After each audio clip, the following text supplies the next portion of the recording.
اور 12 سال Pakistan Peoples party کی سندھ کی حکومت میں بھی ہو گئے ہیں۔ 1.5 ماہ قبل کراچی والوں کو مستقل بنیاد پر گھروں پر صاف پانی پینے کی خوشخبری سنائی گئی اور کراچی والوں کو ٹینکر مافیا سے جان چھوٹنے کی امید بدی، لیکن اب بھی اس معاملے کو وفاق اور سندھ ایک دوسرے کی جھولی میں ڈال رہے ہیں۔ K4 کا مسئلہ حل ہو، اس سلسلے میں جو عمران خان صاحب نے اعلانات کیے تھے اس کا یہ کلیدی حصہ تھا، لیکن نہ جانے کب اس پہ ٹھوس انداز میں کام ہوتا نظر آئے گا۔ K4 فیڈرل گورنمنٹ نے کہا کہ ہم کر کے دیں گے، اس کا بھی پروسیس شروع ہو گیا ہے، خط لکھ دیا گیا ہے اور وہ ہینڈنگ اوور کے پروسیس میں ہے۔ ابھی آج میرا خط جا رہا ہے چیف منسٹر کو K4 کے لیے کہ جی آپ نے کہا ہے کہ وفاق کرنا چاہتا ہے، اس کی جو ہینڈ اوور کرے۔ ہمارا تو کام شروع ہو گیا۔ K4 کے اوپر جیسے ہی کام شروع ہوتا ہے، امید ہے 2022 کے اختتام تک K4 مکمل ہو جائے گی۔ کراچی میں بارشوں کی تباہ کاری، اس کے بعد کراچی والوں کی امیدیں، کراچی ٹرانسفارمیشن پلان، کراچی میں تبدیلیاں، 1.1 خرب کے منصوبے، اور اس کے باوجود کراچی کے آنسو جاری اور کراچی کو دور دور تک اس پورے ٹرانسفارمیشن پلان کی کوئی جھلک کیوں نظر نہیں آ رہی؟ ان تمام سوالوں کے جواب حاصل کرنے کے لیے ہم نے خاص طور پہ دعوت دی ہے۔ ہمیں جوائن کر رہے ہیں وفاقی کابینہ کے سینئر ترین اراکین میں سے ایک ہیں، پاکستان تحریک انصاف کے بہت ہی سینئر موسٹ اراکین میں سے ایک ہیں، اور کراچی کے فوکل پرسن ہیں وزیر اعظم کے معاملات کے حوالے سے، وفاقی وزیر منصوبہ بندی جناب اسد عمر ہمارے ساتھ موجود ہیں۔ بہت بہت شکریہ اسد عمر صاحب، آپ نے یہ پورا پس منظر سن لیا۔ کراچی والے یہ 2.5-3 کروڑ لوگ ہیں، یہ نہ جانے کیوں اب ان سے جتنی بھی بات ہوتی ہے، وہ اعلانات جس انداز سے اعلانات ہوئے تھے، جو اس کی وسعت تھی، جو اس کی ڈیپتھ تھی، جو اس کے بارے میں کہا گیا تھا، کیونکہ وہ گراؤنڈ پہ کہیں کوئی چیز نظر نہیں آ رہی ہے، اور بلکہ صورتحال پہلے سے بھی بدتر ہوتی نظر آ رہی ہے، تو لوگ یہ سمجھ رہے ہیں کہ ہمارے ساتھ کہیں ایک اور ہاتھ تو نہیں ہو گیا۔ جی کامران بھائی شکریہ۔ اس کراچی ٹرانسفارمیشن پیکج کا جو ہم نے اعلان کیا تھا، اور وہ جس دن اعلان ہوا تھا اس کے اگلے دن میں نے ایک باقاعدہ پریس ریلیز کی تھی، تاکہ کوئی ابہام نہ رہے کہ اس میں سے وفاق کا کیا حصہ ہے، اور کیونکہ اس کے لیے ہم ظاہر ہے براہ راست جواب دہ ہیں۔ تو 5 مختلف منصوبے تھے جو وفاق نے جن کی ذمہ داری کی۔ ایک KCR کا منصوبہ ہے، اور اس پہ بھی میں تھوڑا سا آپ کو آگے جا کے اور بتاؤں گا۔ دوسرا جو فریٹ کوریڈور بن رہا ہے کراچی پورٹ سے پپری کو کنیکٹ کرنے کے لیے، تاکہ یہ جو ٹرکس جو ہیں ہزاروں کی تعداد میں جو شہر کے اندر سے گزر رہے ہوتے ہیں ان میں کمی لائی جا سکے، اور جو پورٹ کے اوپر کنجیشن ہوتی ہے اس کو بھی کم کیا جا سکے۔ گرین لائن کا منصوبہ ہے، ریپڈ بس ٹرانزٹ کا، BRT کا منصوبہ۔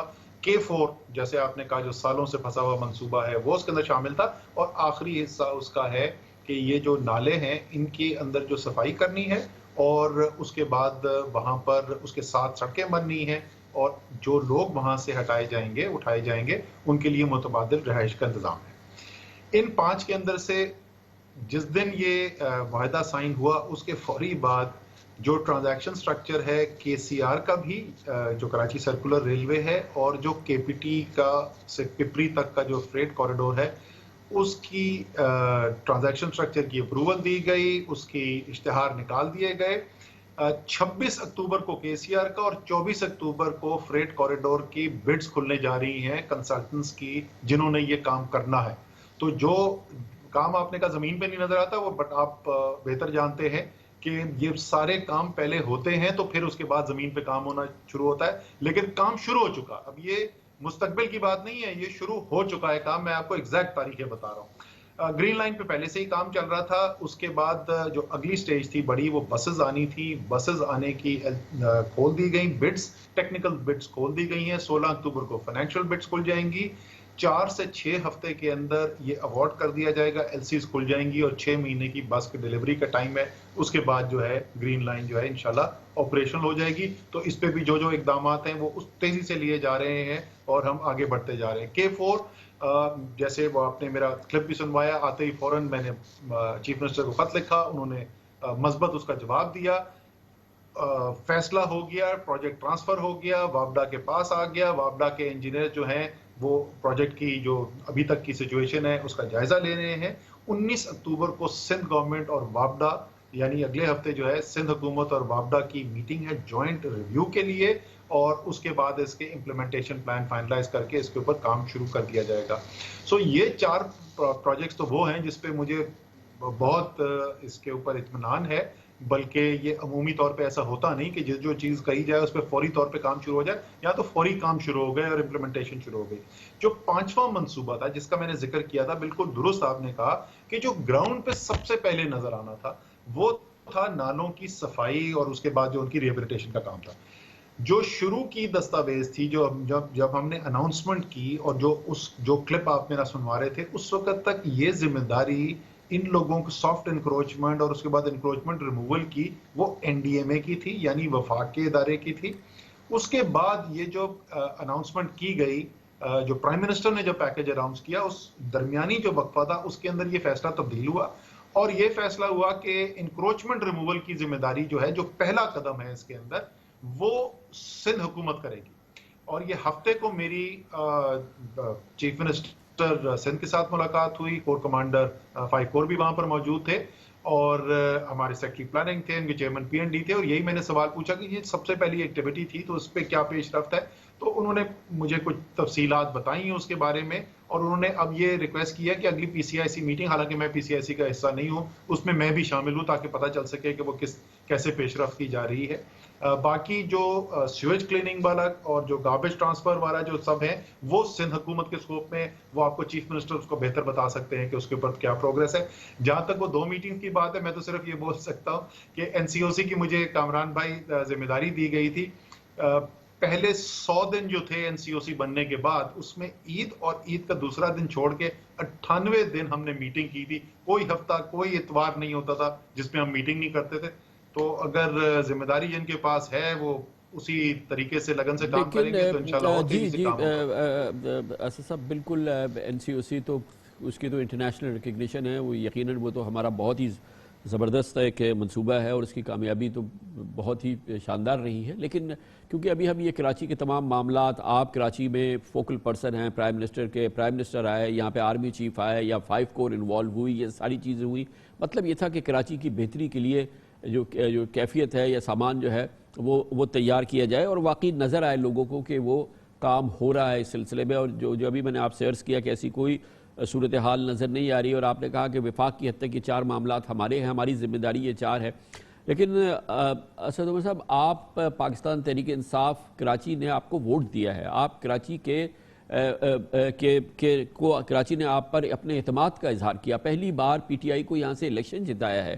آپ کی اتحادی MQM آپ کے ساتھ مل کے کراچی کو ٹوٹلی کمپلیٹلی تقریباً ریپرزنٹ کرتی ہے.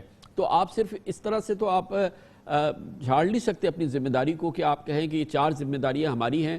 مگر یہ جن لوگوں نے آپ کو ووٹ دیا، آپ کو 14 MNA دیے، آپ کے 21 MPA دیے، آپ یہ کہہ کے تو فارغ نہیں ہو سکتے. اور اس کے باوجود کہ اتنے سارے وعدے کیے گئے تھے، صفائیاں ہونی ہے، سالڈ ویسٹ جو مینجمنٹ ہے، یہ تمام چیزیں ٹھیک کرنی ہیں، تو یہ جواب جو ہے یہ تسلی بخش تو نہیں ہے. اور پھر آبویسلی آپ کو ان لوگوں کے پاس دوبارہ ووٹ لینے کے لیے جانا ہے، تو یہ تو کیفیت کہیں ایسی نظر نہیں آتی کہ لوگ آپ کو دوبارہ ووٹ دیں.